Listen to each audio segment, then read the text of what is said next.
Hey guys, in this video we are going to solve two problems on finding the equation of the tangent line using the limit definition of derivative. So the first one is f of x equals 4x squared plus 1 at x naught equals 1/4. X naught means x sub 0. Okay, so x naught is equal to 1/4. So how we are going to find the general form of equation of the tangent line? So what we are going to do first is to find the derivative of the given function using the limit definition. Okay? So we know that the limit definition of derivative is f prime of x is equal to the limit of f of x plus delta x minus f of x all over delta x as delta x approaches 0. Okay, so let's solve. So we have f prime of x. Oh, sorry.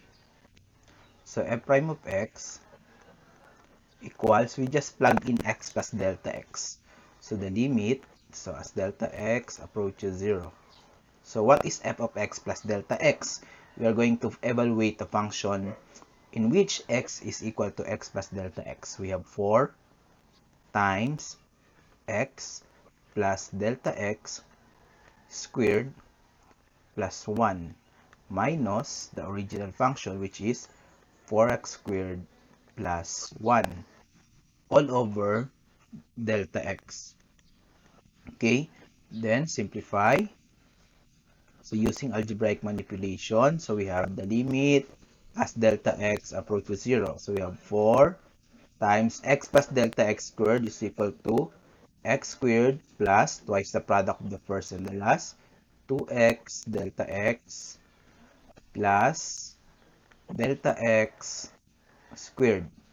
Okay, plus 1, then distribute the negative, so minus 4x squared minus 1 all over delta x. Then we have f prime of x is equal to, so the limit as delta x approaches 0. So we have distribute 4x squared, 4 times 2 will be 8x delta x plus 4 delta x squared plus 1 minus 4x squared minus 1 all over delta x. Then combining similar terms, so we have f prime of x equals the limit as delta x approaches 0. So 4x squared minus 4x squared is 0. So cancel. 1 minus 1 is also 0. So cancel. So we have 8x delta x plus 4 delta x squared all over delta x. Okay? So if we do substitution, the result will be indeterminate form. So we have to factor the numerator first. So we have f prime of x equals the limit as delta x approaches 0. That will be delta x times 8x plus 4 delta x divided by delta x. So we can now divide delta x, so cancel. Now we have f prime of x equals the limit of delta x approaches 0. We have 8x plus 4 delta x. In here, we can now do substitution. So we can say that the derivative of the given function is equal to 8x plus 4 times 0, which is equal to 8x. So this is the derivative of the given function. So the next step is we have to find the slope of the tangent line. So we know that the slope of the tangent line is just the value of the derivative at x equals 1/4. So we have f prime of 1/4, which is equal to 8 times 1/4. So 2. So the slope of the tangent line is equal to 1/4. We know that to find the equation of a line, we need a slope and a point. How we are going to find the point? So the given point will have an x-coordinate of 1/4, and to find the y-coordinate, we need to evaluate the function at x equals 1/4. So we have f of 1/4. That will be the 4x squared plus 1. 4 times 1/4 squared plus 1. And that is equal to 4 times 1 over 16 plus 1. So we have 4 times 1, 4 over 16. That is 1/4 plus 1. And so, f of 1/4 is equal to 5 over 4, right? 4 times 1 is 4 plus 1, 5. So, 5/4. So, we now have the slope and the point. Okay? Our slope is equal to positive 2, and a point whose coordinates are 1/4, 5/4. Okay, to find the equation, we are going to use the slope and a point form. We have y minus y sub 1 equals m times x minus x sub 1. So we have y sub 1 will be 5 over 4. Then slope is 2 times x minus 1 over 4. And that is y minus 5 over 4 equals 2 times x, 2x. 2 times 1/4 is 1/2. Okay? And then to remove the denominator, we have to multiply by the LCD, which is 4. 4 times y, cancel the 4, that becomes 5, equals 2 times 4 is 8, so 8x minus 4 divided 2, 2.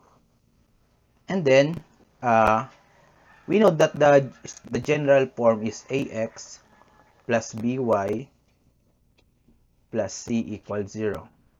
Okay, so therefore the answer will be 8x minus 4y minus 2 plus 5 equals 0.